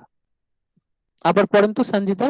আ পোয়েম ইজ দাস, এখান থেকে A poem is thus that species of composition which is opposed to works of science by proposing for its immediate object pleasure, not truth, and from all other species having this object in common with it, it is discriminated by proposing to itself such delight from the whole as is compatible with a distinct gratification from each component.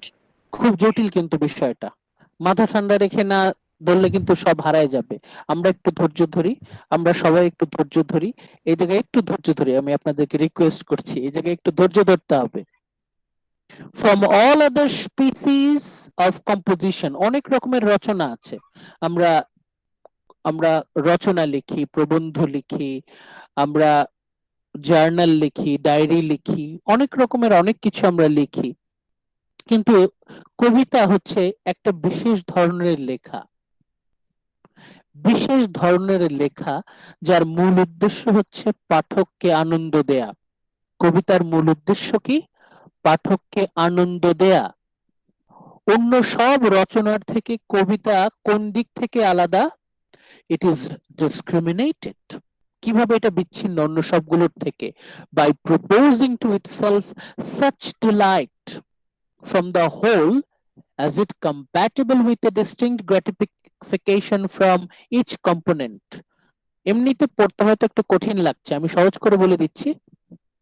একটা কবিতার বিভিন্ন অংশ থাকে না? একটা কবিতার দেখবেন, suppose একটা কবিতা আছে, কবিতায় স্ট্যানজা আছে দুইটা, যেমন সনেট। সনেট আপনারা পড়েছেন, সনেটের লাইন আছে 14টা, প্রথমে অক্টেট, তারপরে সেস্টেট, প্রথমে 8 লাইন, তারপরে 6 লাইন, ঠিক আছে? আবার প্রথম প্রত্যেকটা লাইন আবার আলাদা।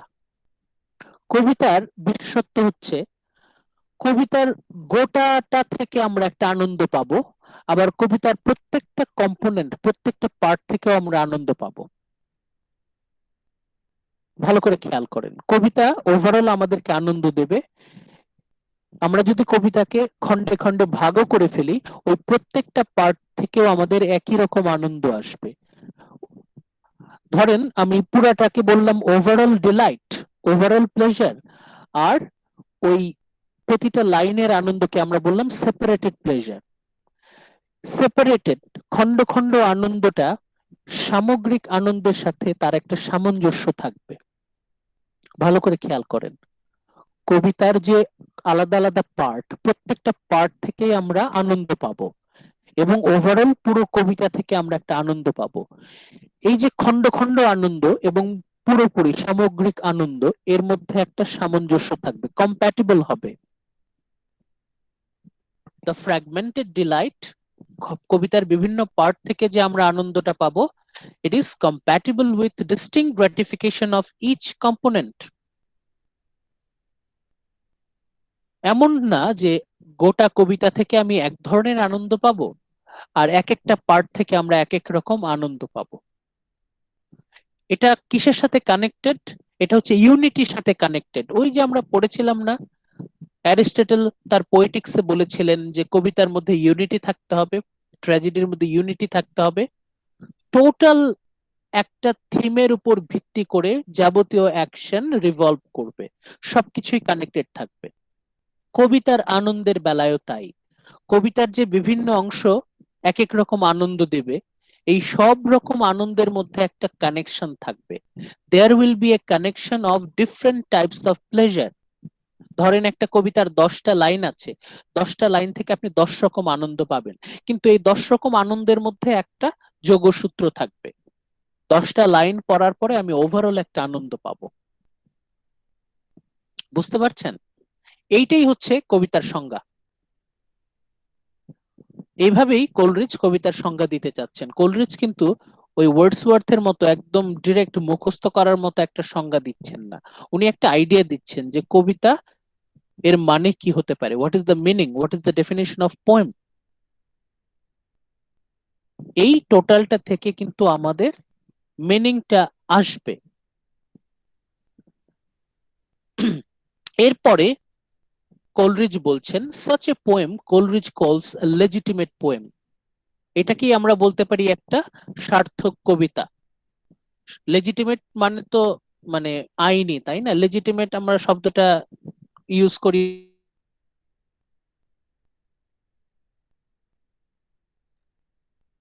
হিসেবে বলতে পারি। কোলরিজ বলছেন যে একটা কবিতার বিভিন্ন পার্ট থেকে আমরা আলাদা আলাদা ভাবে যে আনন্দ পাই, সেটা সামগ্রিক আনন্দের সাথে তার একটা লিয়াজু থাকবে, সম্পর্ক থাকবে, এবং কবিতার প্রত্যেকটা পার্ট একটা আরেকটার সাথে কানেক্টেড থাকবে, এবং কবিতার পুরো একটা ইউনিটি থাকবে। ইউনিটি থাকলে আমরা কবিতা থেকে আনন্দ পাবো। কবিতা আমাদেরকে আনন্দ দেবে। কবিতা হচ্ছে ওই ধরনের রচনা যেটা আমাদেরকে আনন্দ দেবে।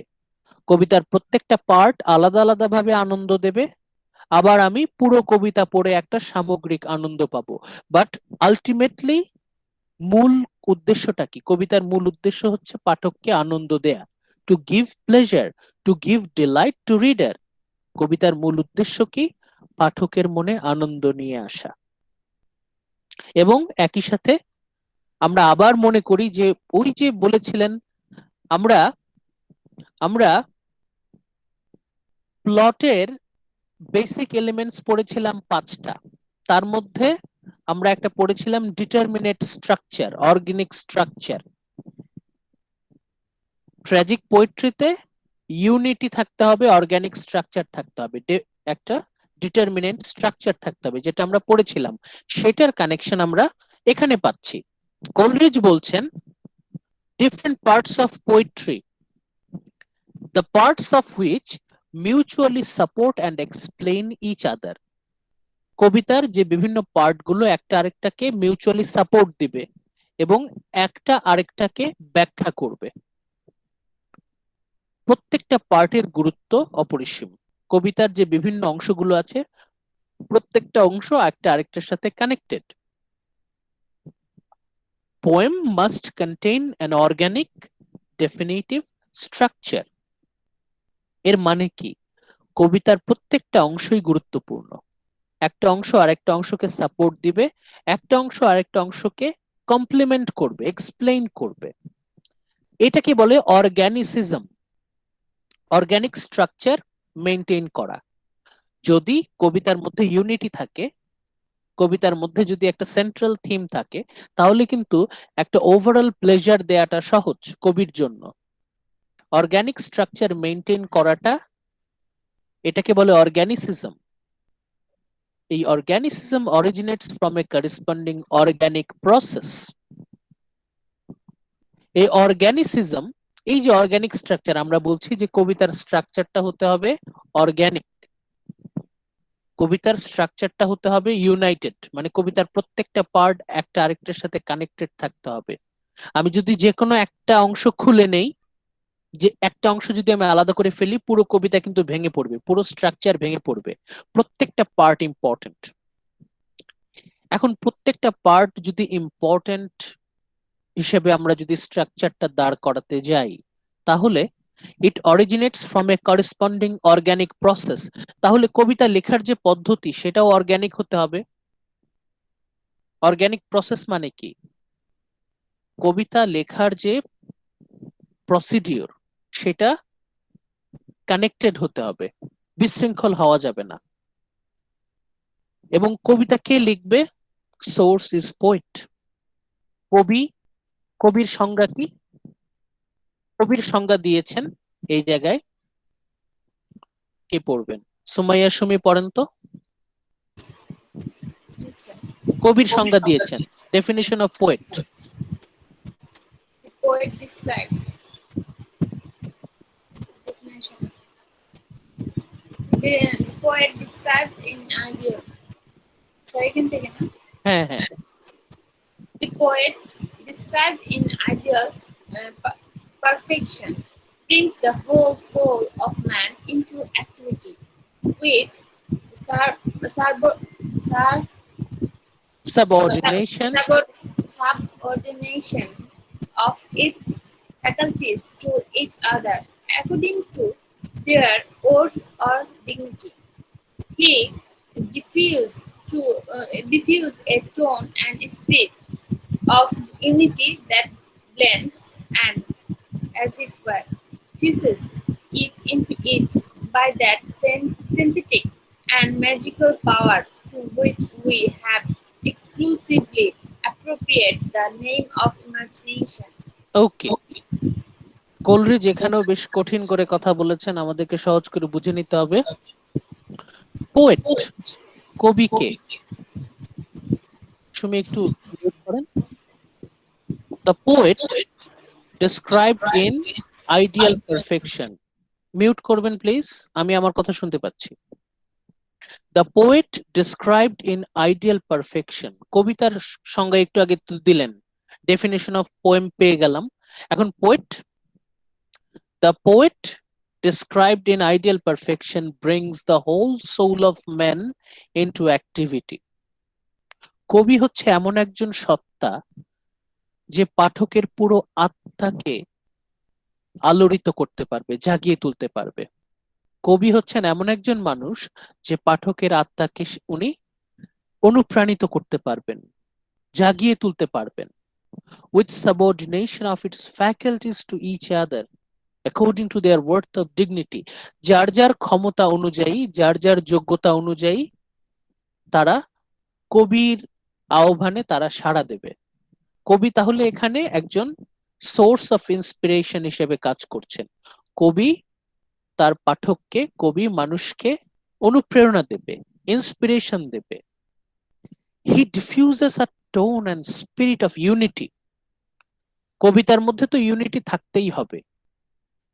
কবিও উনি মানুষের মধ্যে ইউনিটির যে মেসেজ এটা ছড়িয়ে দেবেন। স্পিরিট অফ ইউনিটি, কিসের ইউনিটি? ওই যে আমরা গত ক্লাসে বলেছিলাম যে এই মহাবিশ্বে যা কিছু আছে সবকিছু কানেক্টেড। মহাবিশ্বে যা কিছু আছে, গাছপালা, পাহাড়, নদী, পাথর, ধুলো, খনিজ, মানুষ, গবাদি পশু, কীট পতঙ্গ, যা কিছু আছে সবকিছু কানেক্টেড।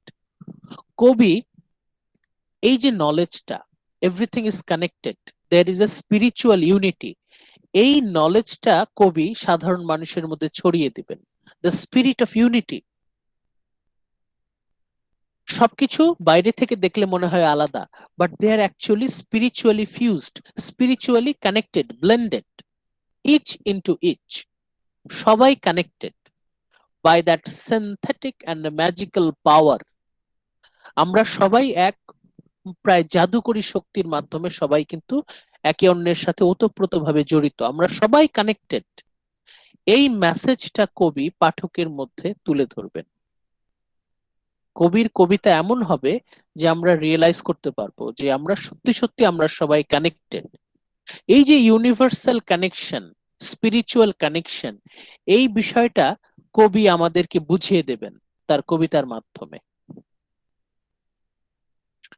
তার মানে আপনারা একটা জিনিস খেয়াল করতে পারছেন কিনা, কোলরিজ কিন্তু এরকম মানে স্ট্রিক্ট কোনো ডেফিনেশন দিচ্ছেন না, একদম মানে গদ বাঁধা যে সংজ্ঞাগুলো হয় সায়েন্টিফিক ব্রিফ, কোলরিজের সংজ্ঞাগুলো কিন্তু একটু ঝাপসা, কোলরিজের সংজ্ঞাগুলো ঝাপসা, কিন্তু তার মধ্যেও কিছু কথা ব্যাপার স্যাপার আছে।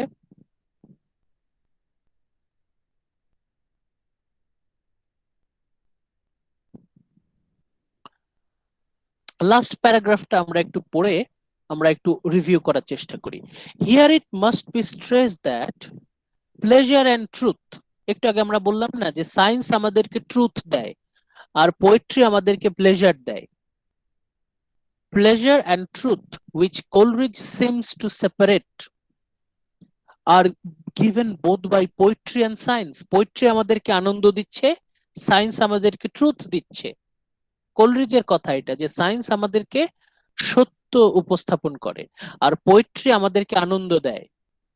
কোলরিজের separation of this two seems arbitrary, হয়তো এমনিতে মনে হতে পারে যে কোলরিজ হয়তো এটা জাস্ট খুব মানে আরবিট্রারি বলতে র্যান্ডম, হয়তো ওইরকম কোনো লজিকের উপর বেস করে হয়তো কোলরিজ এই কথাটা বলছেন না, আমরা রেশনালিটি মানে একদম ক্লিয়ার যুক্তি কিন্তু খুঁজে পাচ্ছি না, এটা অ্যাপারেন্টলি মনে হয়, and can be explained both by the fact that Coleridge, like 19th century thinkers in general, was not able to shed dichotomies of the current philosophy. এখন আসলেই কি কবিতা এবং বিজ্ঞান এই দুটোর মধ্যে কি বিভেদ করা উচিত কিনা, এটা আমাদের ফার্দার ডিসকাশন। তাহলে আমরা আজকের ক্লাসে আমাদের ফোকাসটা কি ছিল, আজকে আমরা রিভাইজ করেছি primary imagination and secondary imagination, এটা আমাদের গুরুত্বপূর্ণ। আর আরেকটা যেটা আমরা ব্যাখ্যা করলাম সেটা হচ্ছে definition of poetry, poem and poet. কোলরিজের মতে হোয়াট ইজ পোয়েট্রি, আমি খুব সংক্ষেপে আপনাদেরকে আইডিয়াটা দিয়ে দিচ্ছি। কোলরিজ অনেক কথা বলেছেন, অনেক কথা বলার পর সুবিধা হচ্ছে যে ওনার কথাগুলো এক কথায় প্রকাশ করা যায়, এটা আপনাদেরকে আগে বুঝতে হবে, বোঝার জন্য আগে রিডিং পড়তে হবে, রিডিং পড়ে আপনাদেরকে ওই আইডিয়াটা নিতে হবে। আমি আপনাদেরকে ওভারঅল মেসেজটা দিয়ে দিচ্ছি যে পোয়েট্রি বলতে কোলরিজ কি বুঝিয়েছেন। নাম্বার ওয়ান, পোয়েট্রি যা কিছু আমাদেরকে আনন্দ দেয় সেটাই পোয়েট্রি, সেটা যে কোনো আর্ট মোড হতে পারে, সঙ্গীত হতে পারে, নৃত্য হতে পারে, ভাস্কর্য হতে পারে, চিত্রকলা হতে পারে, অভিনয় হতে পারে, যে কোনো কিছু, যা কিছু মানে শিল্প, আর্ট, শিল্পের যে কোনো মাধ্যম যা কিছু আমাদেরকে আনন্দ দেয় সেটাকে আমরা পোয়েট্রি বলতে পারি। আর পোয়েম হচ্ছে শুধু আমরা গতানুগতিক যে কবিতাটা বুঝি, কাগজের মধ্যে লেখা থাকে, তাই না? কবিতা বলতে আমরা কি বুঝি, কবি কাগজের মধ্যে কলম দিয়ে লিখে, ওটা হচ্ছে পোয়েমস। পোয়েমস কি?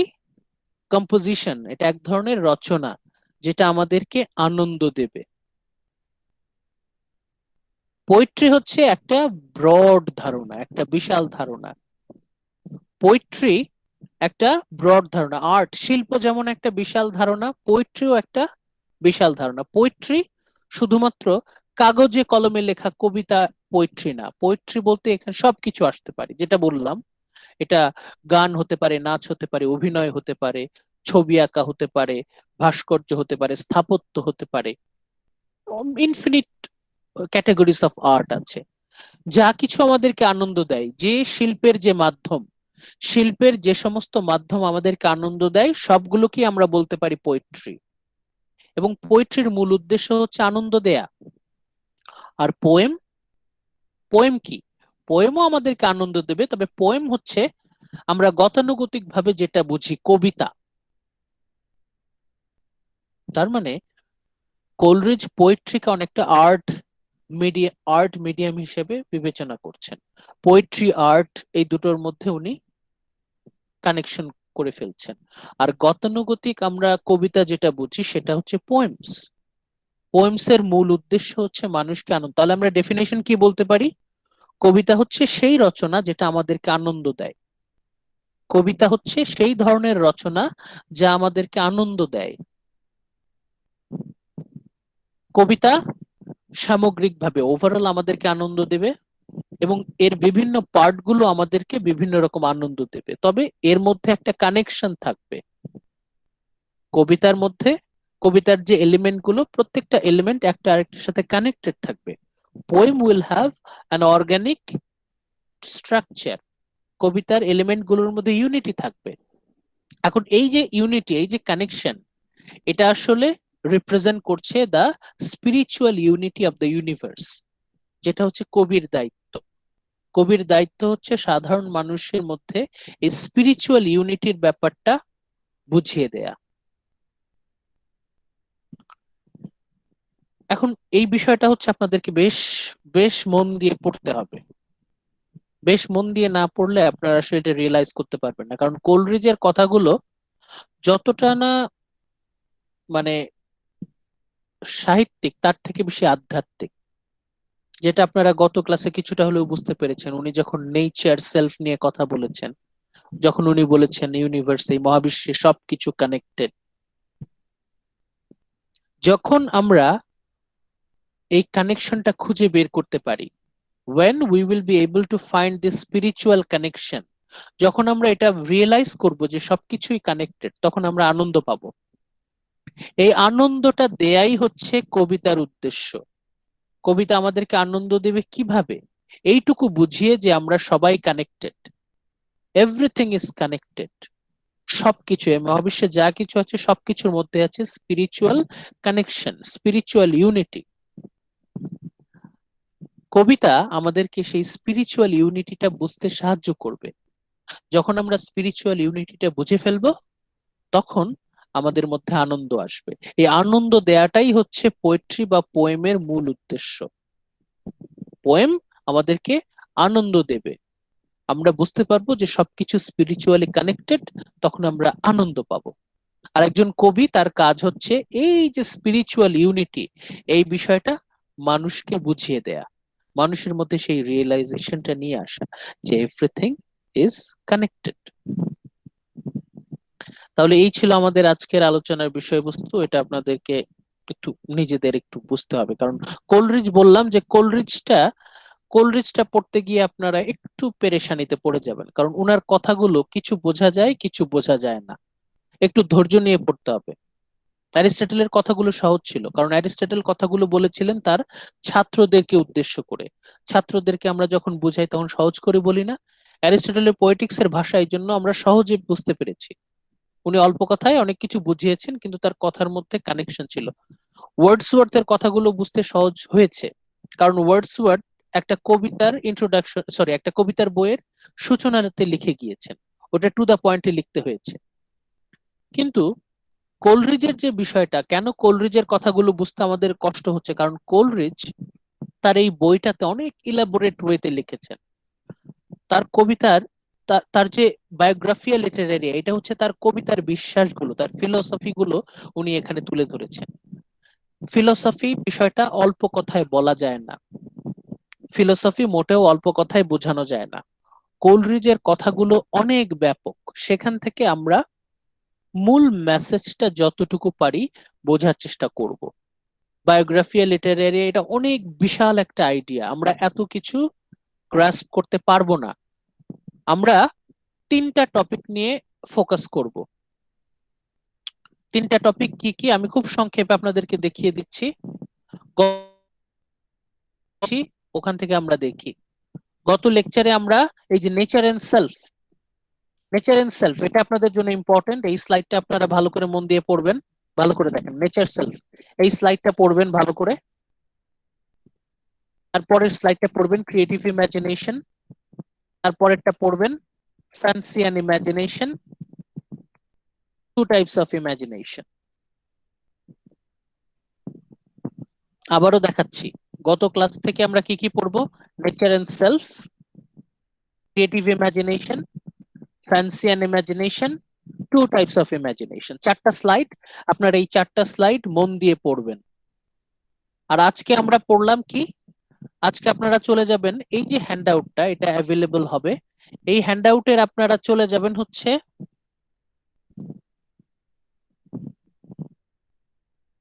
3 নম্বর পেজে। 3 নম্বর পেজে এই যে শেষের 3টা প্যারাগ্রাফ আছে না, লাস্ট 3টা প্যারাগ্রাফ, এই 3টা প্যারাগ্রাফ আপনারা পড়ার চেষ্টা করবেন। এইটুকু কোলরিজের, এর থেকে বেশি আমরা আর নিতে পারবো না, কারণ ওনার চিন্তা ভাবনা বেশ কমপ্লেক্স, অনেক বেশি কম্প্রিহেন্সিভ। উনি আরো অন্যান্য অনেক বিষয় নিয়ে কথা বলেছেন। যেহেতু আমাদের ফোকাস হচ্ছে critical theory and Literary criticism, সেহেতু আমরা এইটুকুতেই সীমাবদ্ধ থাকবো। আবারও বলছি, ওই আগের স্লাইডের চারটা, আগের লেকচারের চারটা স্লাইড, আর হচ্ছে এই হ্যান্ডআউটের 3 নম্বর পেজ। 3 নম্বর বলতে এটা হচ্ছে স্ক্যান কপিতে আপনি দেখবেন 28 পেজ। এই 28 পেজের শেষ 3 প্যারাগ্রাফ, এই শেষ 3 প্যারাগ্রাফ আপনারা যতটুকু পারেন বোঝার চেষ্টা করবেন। প্রথম প্যারাগ্রাফে পোয়েট্রির মানে বোঝাতে চেয়েছেন, তারপরেরটাতে পোয়েমের মানে বোঝাতে চেয়েছেন, তারপরেরটাতে পোয়েটের মানে বোঝাতে চেয়েছেন। The definition of poetry, the definition of poem, the definition of poet. Poetry, উনি শুধুমাত্র কবিতাকে পোয়েট্রি বলছেন না, পোয়েট্রি হচ্ছে যে কোনো শিল্পকলার, আর্টের যে কোনো মিডিয়ামকে আমরা পোয়েট্রি বলতে পারি। পোয়েম বলতে উনি বুঝিয়েছেন আমরা গতানুগতিক যেটা বুঝি সেটা, আইডিয়াটা, দ্য ডেফিনিশন অফ পোয়েম এই মাঝখানের প্যারাগ্রাফটাতে, আর লাস্টের প্যারাগ্রাফটাতে হচ্ছে কবির সংজ্ঞা, দ্য ডেফিনিশন অফ পোয়েট। আপনারা এইটুকু মন দিয়ে স্টাডি করেন, এর থেকে বেশি আপনাদের জন্য খুবই দুঃসাধ্য হবে, এই জন্য আপনাদের সুবিধার জন্য এইটুকুই। আপনারা কি বুঝতে পারছেন কি বলছি? Yes, sir. এইটুকু পড়তেই হবে, এর থেকে আর কমানো যাবে না, এর থেকে আর কমানো যাবে না। কোলরিজ থেকে এইটুকু আইডিয়া রাখতে হবে, না হলে আমরা পরের টেক্সট গুলো পড়তে গিয়ে কিন্তু হোঁচট খাবেন। এখন আমরা নেক্সট ক্লাসে কি করব? নেক্সট ক্লাসে হচ্ছে আমরা গ্রুপ ডিসকাশনে যাব। গ্রুপ ডিসকাশন মানে হচ্ছে আপনারা জাস্ট 4টা লেকচার, ওয়ার্ডসওয়ার্থের 2টো, কোলরিজের 2টো, এই 4টা লেকচার আপনারা শুধু দেখে আসবেন। দেখে এসে আমরা সেগুলোর কানেকশন বের করার চেষ্টা করব নেক্সট ক্লাসে। আর যদি কোনো টপিক রিভাইজ করতে হয়, যদি আরেকটু ব্যাখ্যার প্রয়োজন হয়, পড়ে নেক্সট ক্লাসে সমস্যা নিয়ে আসবেন, কোয়েশ্চেন নিয়ে আসবেন।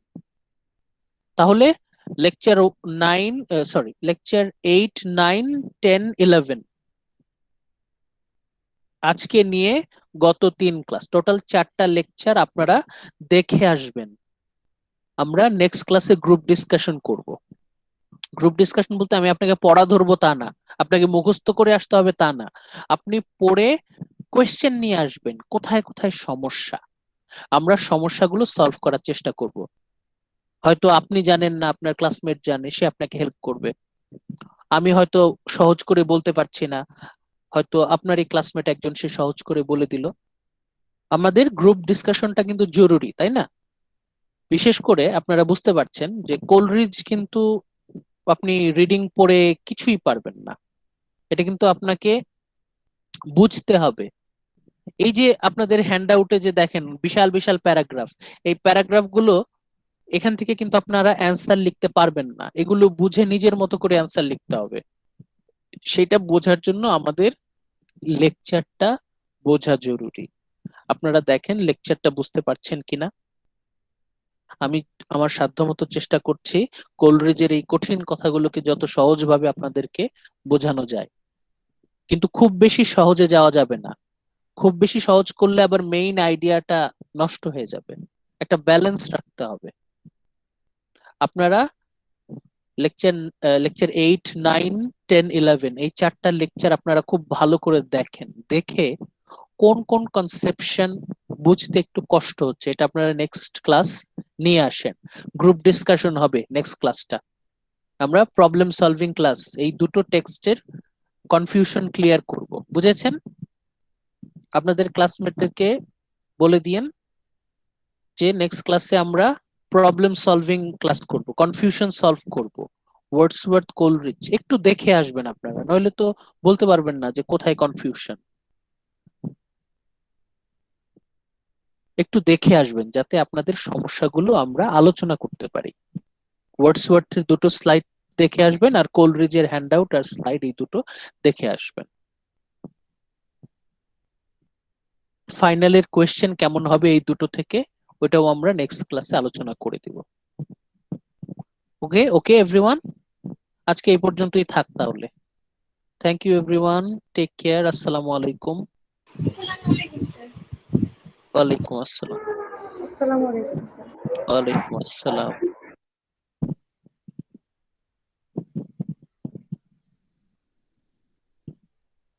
আসসালামু আলাইকুম স্যার। ওয়ালাইকুম আসসালাম। আসসালামু আলাইকুম স্যার। ওয়ালাইকুম আসসালাম।